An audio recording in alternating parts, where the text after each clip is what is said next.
first part, go watch that. But I did 16 lessons there, and I'm doing the other 16 here. So let's go ahead and get into it.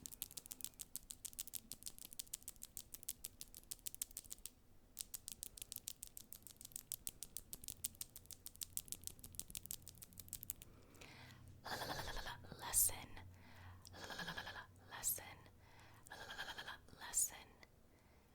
17. 17. 17. Don't let the fear of failing keep you from ever trying, okay? And that's a really important one.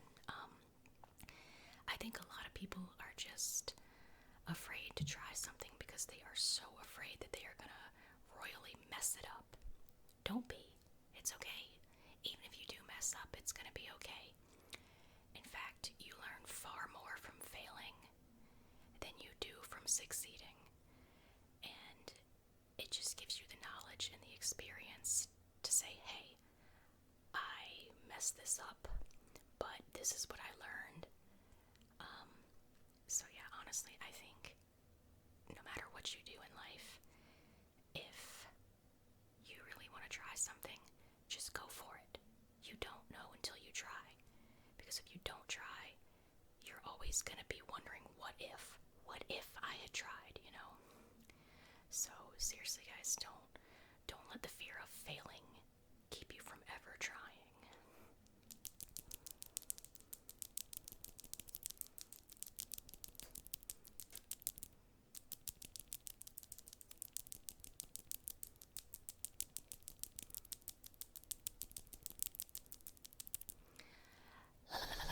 Lesson. Lesson. Lesson. Lesson 18. 18. 18. You are your own worst enemy / your own worst critic. Okay, nobody is ever going to judge you as harshly as you judge yourself. And I think that's true in a lot of cases, or probably most cases, if not all. I have noticed that I am far more critical of myself than anyone else has ever been to me on like anything I've ever worked on, or like my appearance or anything else, you know. And I think sometimes we just need to like step back and get out of our own heads, because really you do have the potential to be your own worst enemy, and you definitely are your own biggest critic. So don't be so hard on yourself. Yeah.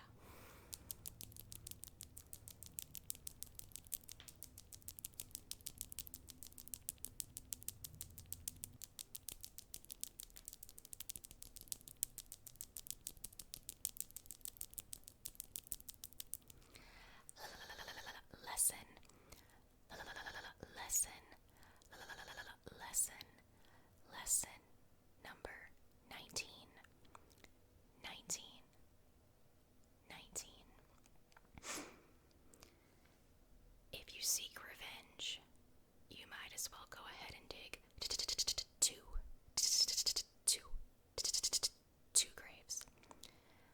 If you seek revenge, go ahead and dig two graves, because seeking revenge, or vengeance, or whatever you want to call it, for something, or something that someone has done to you, it never ends well, because it's literally just an eye for an eye over and over and over. And nothing is ever going to truly be settled. So as far as revenge goes, just let it go. If a person or a situation is that problematic, get away from it. Cut it off, you know, like cut communication with that person. Get away from the situation you're in. But please don't seek revenge, because it'll just be this never-ending vicious cycle of you guys constantly getting even with one another, crappy part is nobody ever really gets even, you know. Nothing is ever truly settled, and it'll just keep going around and around and around like an Ouroboros. So, don't do this. It's a waste of time, it's a waste of energy, and if something or someone is that problematic, just cut them out of your life. Cut communication, get away from them, put distance. That is the, I think, best way to break the cycle there.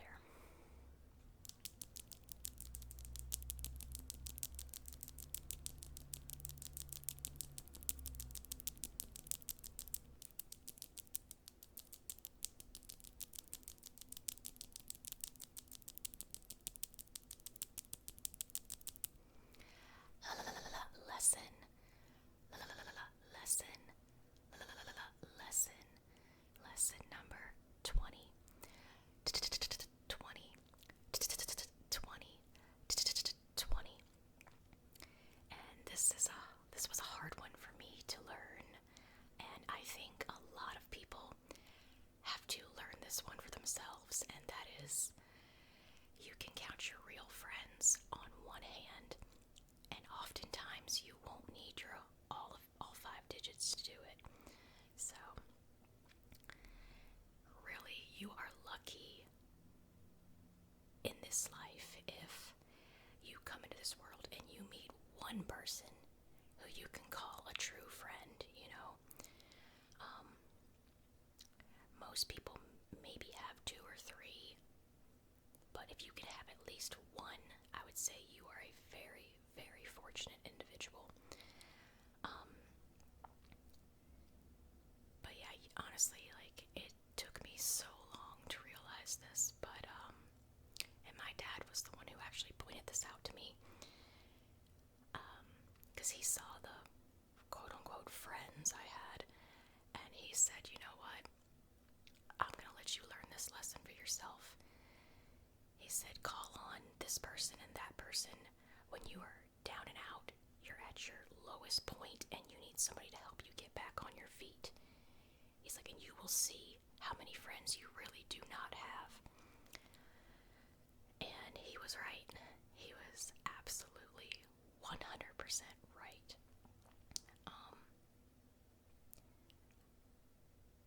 I can say I have 2 friends, and that's it. In all my time on this world, I have made 2 friends that have been there for me through thick and thin, no matter what. I go to them and I say, hey, I need some help. They're right there. Good times, bad times, doesn't matter. But my whole life, I've only had 2. 2. And you know, that's okay, because I figure I'm twice as fortunate as most people. I mean, some people don't even have 1, so I would say I'm pretty lucky. But yeah, basically you will find out who your real friends are when you need somebody in your corner.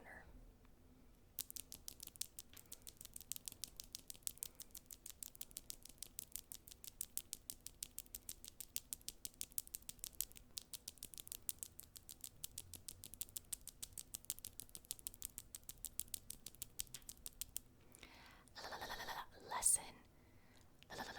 Lesson. Lesson 21. 21. 21. 21. Do not give advice unless somebody asks for it. Okay? So don't be one of those people who goes around always trying to give advice about something, even if you mean well, and I completely understand that. I've tried to give people advice, and I've been completely, I've had their best interest at heart when I give them the advice, but sometimes people don't want to hear your advice, you know. Sometimes people just aren't ready to listen to your advice, and sometimes it may not be the right advice for them, you know.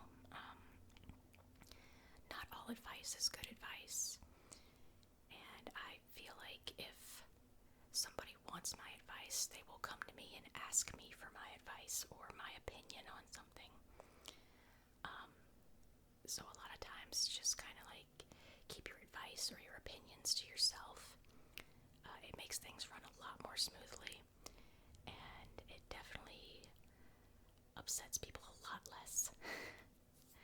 But yeah, I've gotten to the point where I don't give advice anymore unless somebody asks me specifically and directly for my advice on a situation.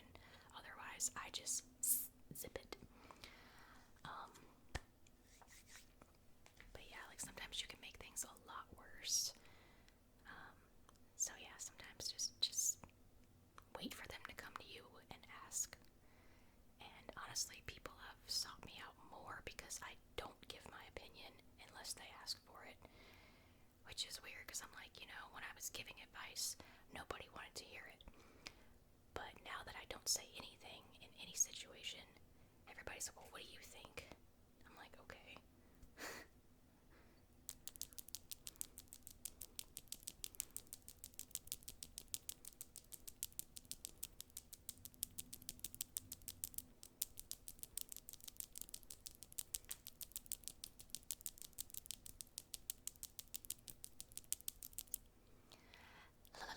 Lesson. Lesson.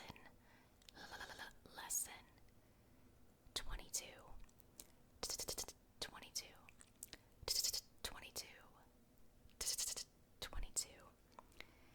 Money does not equal happiness. And I understand that money is a necessary thing to have to maintain a certain style that you've become accustomed to, or to pay your bills or buy food or whatever. I completely understand that. But when it gets to the point where all you think about is making more money and getting promoted and picking up extra shifts and working all the time, you actually become more miserable. So for me, money didn't necessarily equal happiness. It can make you happy in certain areas. It can make your life a little bit easier, but it doesn't really bring about happiness in the long run. And to get that money, you do have to put in a lot of time and a lot of effort. And in a lot of cases, you do have to make some really hard calls. So you really have to ask yourself, is it worth it? And for me, it wasn't.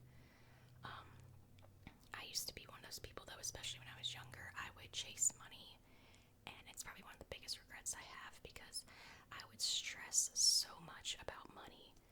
Like, it was just ridiculous. Like, there was no need for it because you can always make more money. But what you can't get back is the time that you've lost putting into trying to make that money. So,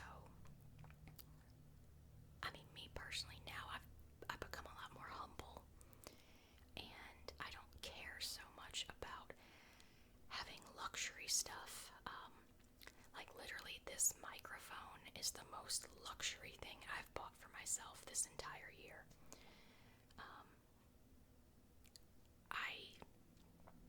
I'm not a big luxury person. So yeah, guys, money doesn't always equal happiness.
almost guarantee you your mom or your dad or your grandma or your grandpa has more than likely been where you are.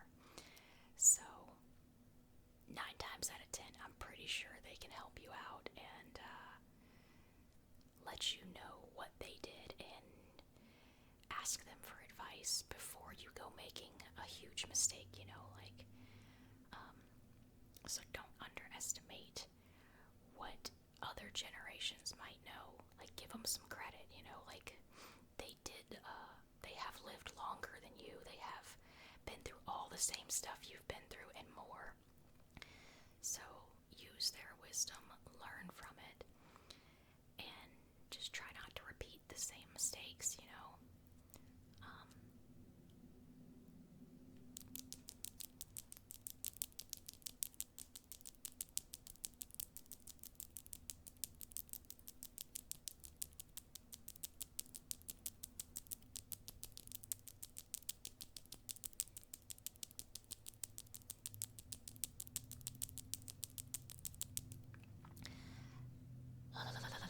Lesson,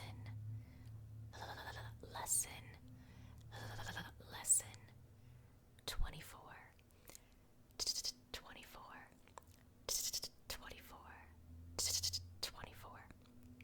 So lesson 24 is one that I think a lot of people have heard quite often, but it's very true. And that is, don't judge a book by its cover. And I'm not literally talking about books here. I'm actually more or less talking about people and situations. But yet, just because a person dresses like they don't have much money or they're poor and they look dirty and filthy, don't let that fool you. Plenty of situations have occurred where someone looks like they are from like they're poor or something, but they're really not. They just dress that way because they don't want to make friends for the wrong reasons. And a lot of people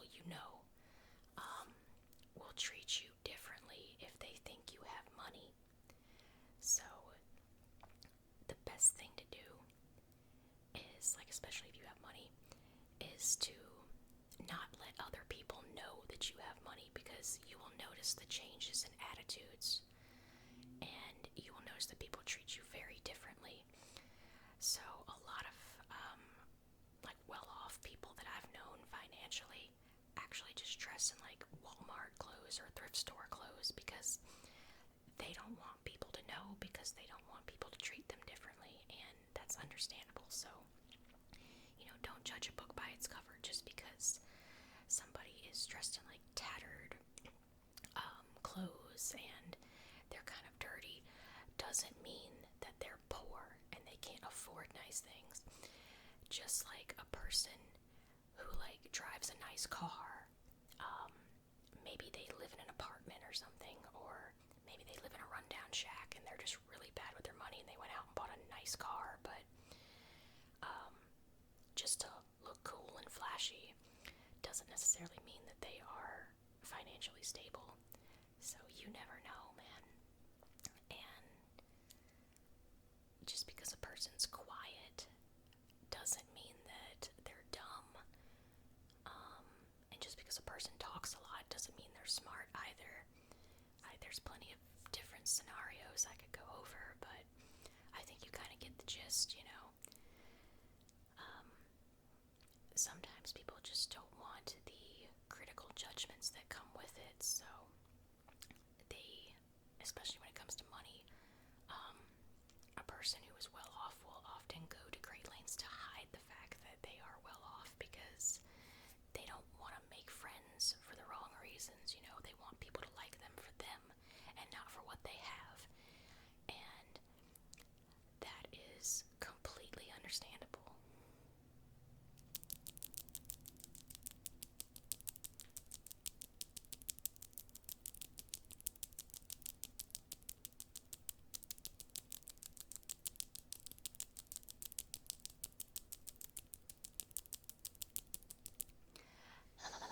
Lesson, lesson, lesson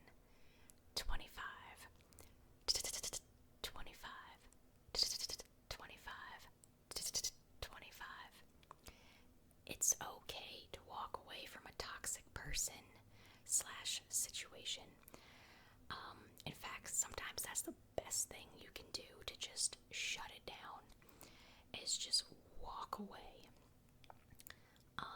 Because a person or a situation that's toxic is usually going to continue being toxic. So long as there are people that are feeding into it, And a lot of times with a toxic person or situation, it's usually because people are giving it attention. If you stop giving it attention or stop feeding the fire, stop stoking the flame, so to speak, it'll die down. Because if you don't give that person the attention they want, usually it just comes to a halt. Because they're not getting the attention they want. The purpose of somebody being toxic or starting a toxic situation is because they want attention. It is really just an attention grab. So the best way to handle this is to just shut it down. Like, don't even give it a thought. Don't acknowledge it. And just cut ties with that person or that situation if you need to. Let them be toxic on their own time. Let them do their thing. Because no matter what you do or say, they are not going to stop being that way unless they choose to stop being that way, or if they don't get the attention that they want. So, basically, don't even get involved with a toxic situation, blah, blah, blah. And just walk away from it. It's the best thing you can do for yourself, short term, long term, and for your mental stability. So just walk away.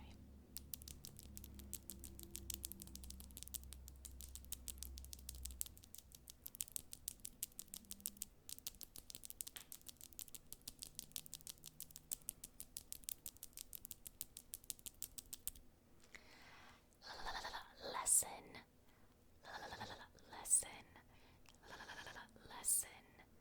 26. 26. 26. 26. Lesson 26. It's okay to ask for help.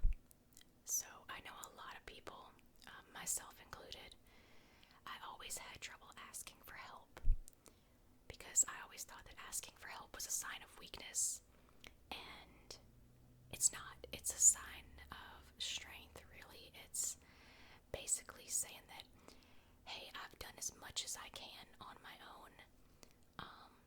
I really need some help to finish this, and there is nothing wrong with that. I don't mean to say, like, ask for help on everything. Like, don't be overly dependent on others. Like, anything you can do yourself, do it. And if you need to ask for help with something that you struggle with or you can't do by yourself, that's okay. It is okay to ask for help. Don't ever feel ashamed of having to ask for help. Some things we cannot do by ourselves or without assistance, and that's alright. That's everybody. There are plenty of things I cannot do myself. For instance, me and my husband had got a couch, and I'd ordered this couch or whatever, and I was trying to move it into the house, and he was sitting there like laughing at me because I was like trying to do it by myself. And he's like, do you want some help? I'm like, no, I got this. He's like, you don't got this. This couch probably weighed like 200 pounds. I did not have that. That couch weighed like twice what I weigh. And so I said, okay, I don't got this. Can you help me? He's like, okay, because he like literally waited for me to ask, because he was not gonna like get in there and like steal my thunder, I guess. I don't know. But he waited until I asked him for help, and I did have to ask him for help. I was just being stubborn.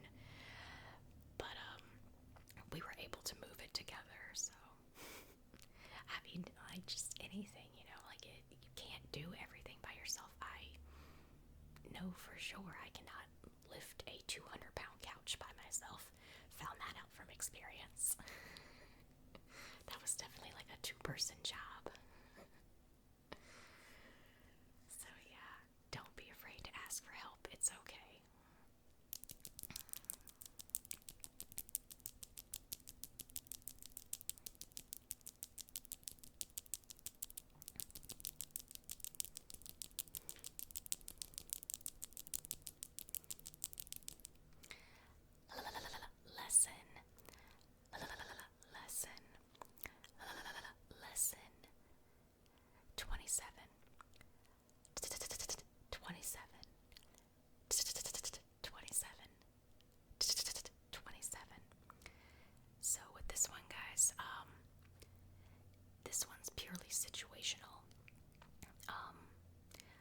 in general, especially with younger people, I would say definitely heed this one, or definitely go into this one with caution. And that is, be careful about dating a coworker. Be very, very, very careful. Um, and I know a lot of people do meet in the workplace and stuff like that, and I understand it does happen, and sometimes it does work. But there are times when it doesn't. And if you break up with that person, guess what? You still have to see that person every day at work, unless one of you goes and gets a job somewhere else, or you guys get on different shifts or whatever. But a lot of times, like, dating a coworker is a really, really, really bad idea. And even a lot of companies discourage it. I mean, they don't outright ban it, but it causes a lot of it can cause a lot of problems. It just depends on the individuals in the relationship. I don't think that every workplace relationship where two people get involved with each other is necessarily a bad thing.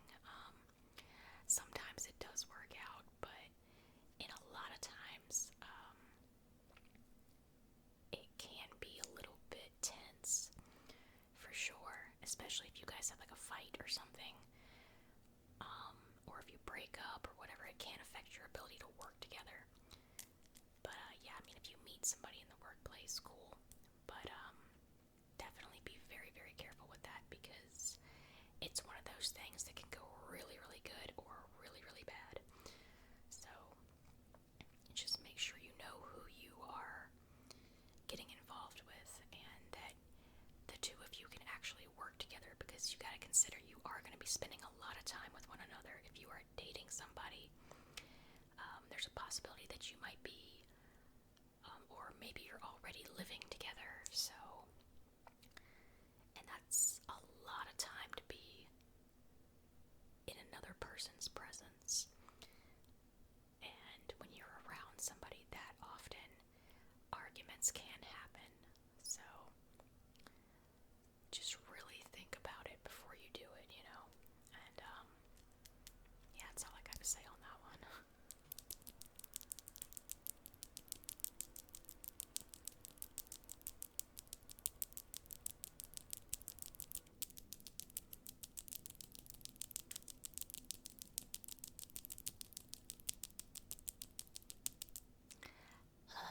Lesson. Lesson. Lesson 28. 28. 28. 28. So, lesson 28 is always, always, always trust your gut feeling. If you feel that something about a person or a situation, something just isn't quite right, it generally your gut feeling will tell you that, and you're probably, like, your gut feeling is probably right. I know from experience, every time I have went against my gut feeling on something, I have always come to regret it. And I think really what it is just when you have a certain feeling about, like, somebody or a situation, whether it's a good feeling or a bad feeling, it's generally right. It's like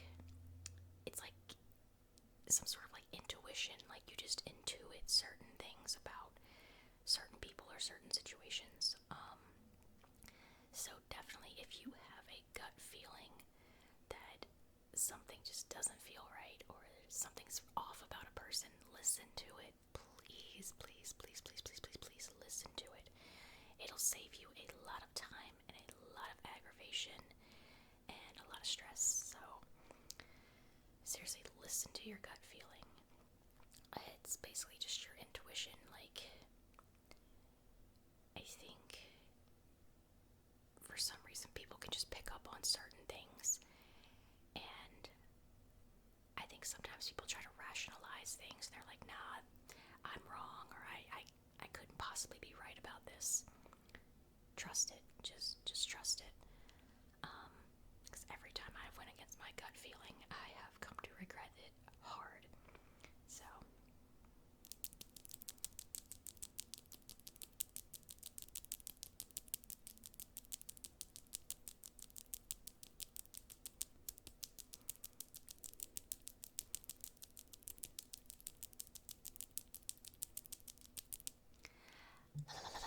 Lesson.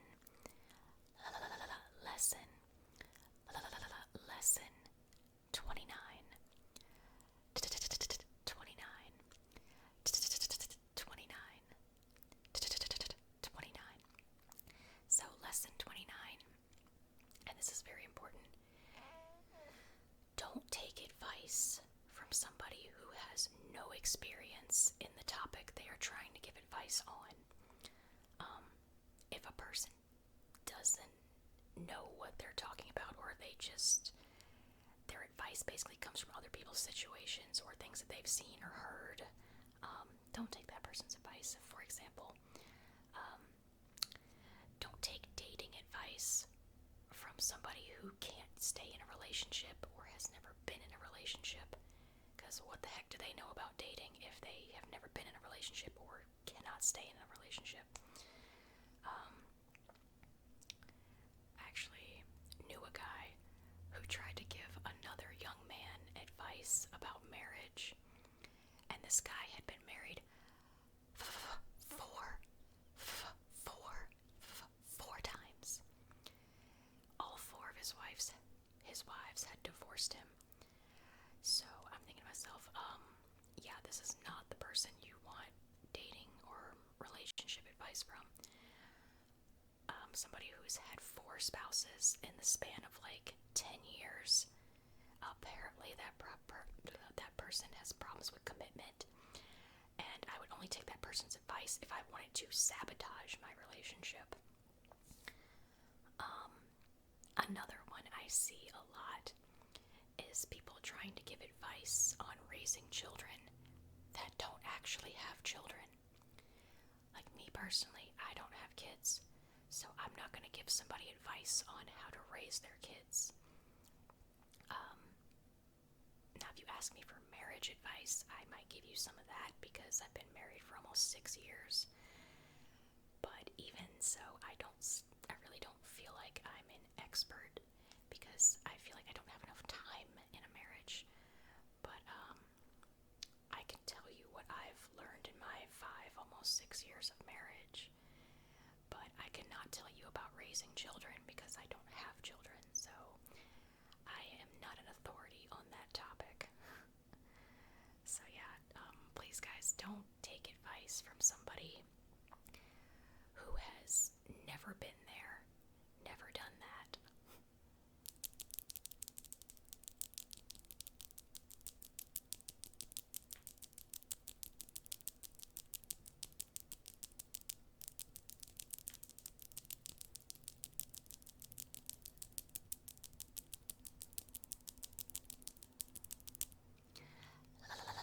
Lesson. Lesson 30. 30. 30. 30. Lesson 30. Basically, I'm going to give you like sort of a proverb here. If you give a man a fish, you feed him for the day. But if you teach a man to fish, you feed him for the rest of his life. And basically what that means is, if you just do something for somebody, you're basically making them dependent on you, and you're actually hurting them more in the long run because you're not just teaching them to do it. But if you teach the person how to do it, you actually help make them more self-sufficient, and then they won't have to ask you next time. They can just do it themselves. I see a lot of this with people, especially like families, where a lot of parents will just keep doing things for their kids rather than teaching their kids how to do it for themselves. it's like, why wouldn't you want somebody to know how to do something for themselves? Like, I've seen so many people who don't know how to change a tire, who don't know how to check the oil in their car, or I even met somebody who didn't know how to pump their own gas. And believe it or not, I met a 26-year-old man who did not know how a washing machine worked.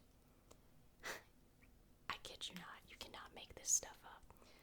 So I actually lived in like a duplex, and there was a shared laundry room, and I was in there one day getting my laundry out of the dryer, and our neighbor, like a 26-year-old man, comes up to me and he asks me to do his laundry, and I'm thinking to myself, I am not your mother. And I said, I will not do your laundry, but I will teach you how to do your laundry. And he kind of looked at me sort of weird, and he said, well, okay. And I said, have you ever used a washing machine? He said, no, my mom always did this for me. I'm like, okay, well, that ends today.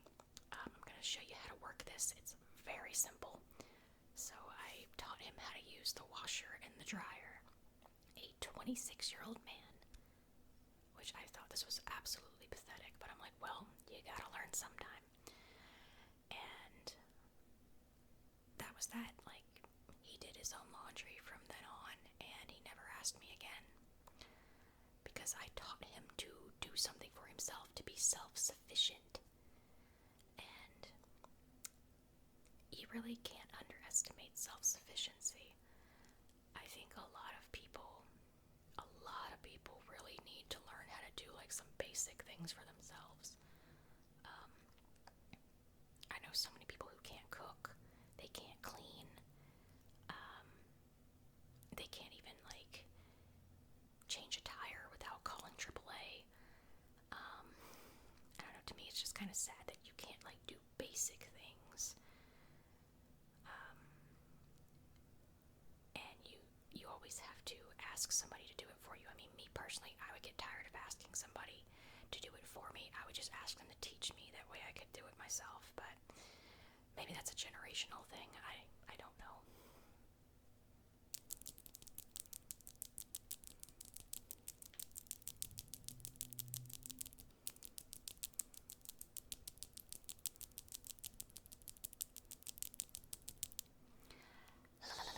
Lesson. Lesson 31. 31. 31. And I know you guys have heard this one before. You can lead a camel to water, but you can't make it drink. And basically what that means is you can talk to a person till you're blue in the face. You can point them in the right direction. You can give them all the tools and knowledge that they will need to accomplish that goal. But you cannot make a person do something they do not want to do. I don't care how much effort you put into it. You'll see it in like relationships where a person thinks that they can change their partner. They're like, oh, I can change them. I can make them a good person, or I can make them straighten up. No, this is the wrong way to go about thinking about that. Parents do it too with their kids, like especially ones that like go down like darker paths like drugs and alcohol and stuff like that. You cannot make somebody do something they do not want to do. Change has to come from within. That person has to actually want the help and actually want to change. But if a person does not want that, you or nobody else is going to force it on them. They will fight you with everything they have in them, and I can promise you, you will lose that battle. So you can lead the camel to water, but you can't make it drink. You can try to make them see the light and make them see the error of their ways, but you cannot make them change or do anything about it. Unfortunately, that's just one of the things that comes along with free will.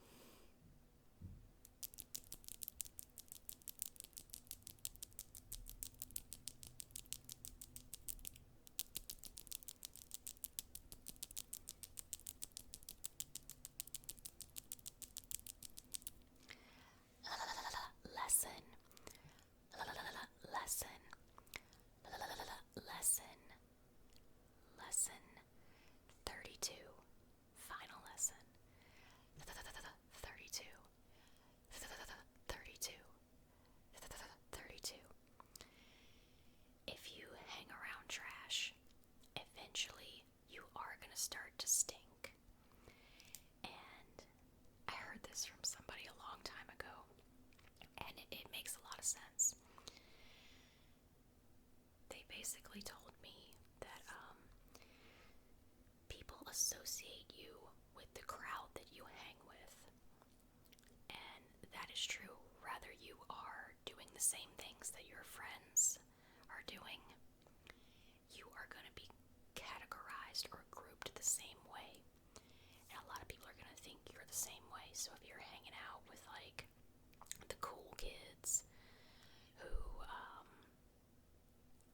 like smoke weed and drink and stuff like that, and have a bunch of loose women hanging around them, rather you're doing any of those things or not, eventually you're going to get that reputation because you're hanging around them. And that's basically what that means. Like, you are associated by the people you hang around and the people you allow into your life. And I'm not just talking friend groups either. This can be like co-workers, family members, whatever. But basically you start to become more like the people you associate with. And a lot of times you don't even see it yourself. You don't see the gradual changes. And I think a lot of people underestimate like societal pressures and like peer pressure and stuff like that, but it is very real and it very much does exist. And if you start to hang out with like bad crews of people and just like that person told me, you start to hang around trash, you're gonna start to stink. So in other words, you hang out with a certain type of people, you are eventually gonna pick up on their behaviors and their attitudes and the things they do and say, and it's kind of gonna become part of who you are. And I think really it takes a certain level of self-awareness to realize this. I think we've all been through hanging out with people or associating ourselves with people that aren't necessarily good for us. And we really had to, if you're smart, you take time to step back and say, hey, are these people really good for me, or am I just giving into peer pressure here?